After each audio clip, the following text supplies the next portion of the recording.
Hi students and guys, again मैं जय sir आप लोगों के सामने प्रस्तुत हुआ हूँ नए विषय के साथ। नया विषय जो एक बार मैंने पढ़ा दिया था कक्षा 12 के लिए, फिलोसॉफी या तत्व ज्ञान।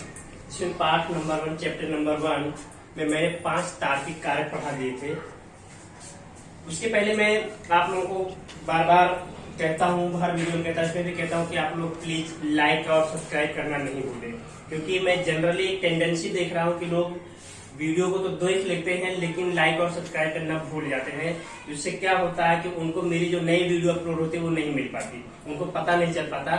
इसलिए आप मेरे साथ बने रहने के लिए नए वीडियो मिलते रहे आप लोगों को, इसके लिए लाइक और सब्सक्राइब करना नहीं भूलें।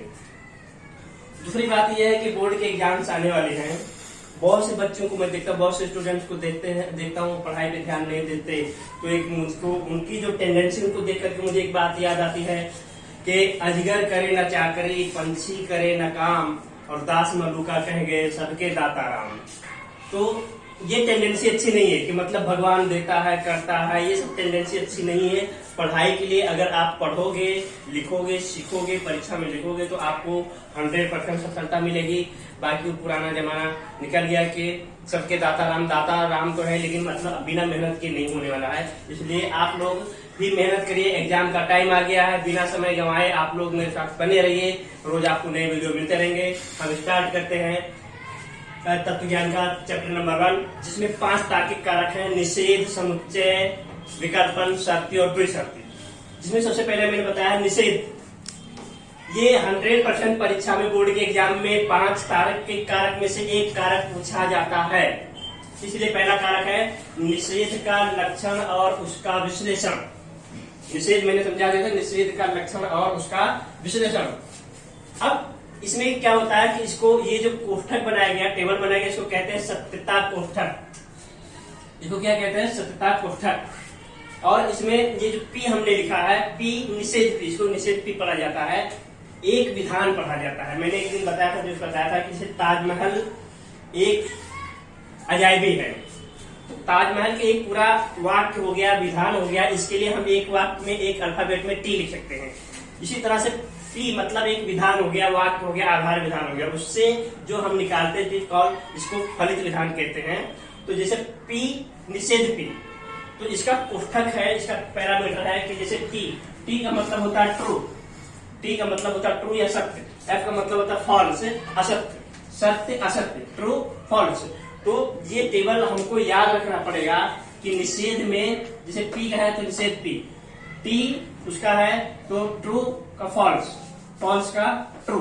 ये सत्यता कोष्ठक है, ये हमको याद रखना पड़ेगा। मैं 5 के 5 टेबल लिखा दूंगा, वो आपको याद करना होगा। और इसी पैरामीटर में फिक्स पैरामीटर है, फिक्स से फिलोसॉफी उसी हिसाब से लिखेंगे, आपके 5 के 5 कारक तैयार हो जाएंगे। अब इसके लक्षण क्या है? लक्षण ये है, नंबर 1 पॉइंट, निषेध एक मुखी कारक है। अब एक मुखी कैसा हुआ? इसमें ये जो आधार विधान है ये एक है, इसलिए एक वाक्य है, एक विधान है, इसलिए इसको कहते हैं एक मुखी कारक। अगर इसमें 2 विधान होते, जैसे पी और क्यू होते, तो 2 मुखी कारक हो जाता, लेकिन इसमें एक ये आधार विधान एक है पी, इसलिए निषेध जो है एक मुखी कारक है। एक मुखी कारक मेरे ख्याल समझ में आ गया, सिंगल वाक्य है इसलिए एक मुखी कारक है, क्योंकि यह अपने दाहिनी तरफ आता है।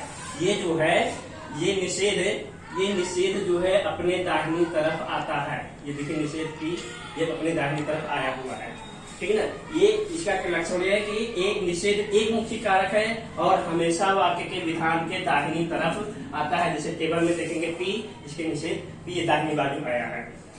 और दूसरी बात ये कह रहा है कि दाहिनी तरफ के विधान को ही लागू पड़ता है। अब देखिए इसमें 2 विधान है, एक आधार विधान, फलित विधान। ये बाईं तरफ का विधान है और ये दाईं तरफ का विधान है। तो ये बाईं तरफ के विधान को नहीं लागू पड़ता, निषेध ये है, तो इसलिए हमेशा ये अपने दाहिनी तरफ के विधान को ही लागू पड़ता है। ये लक्षण है।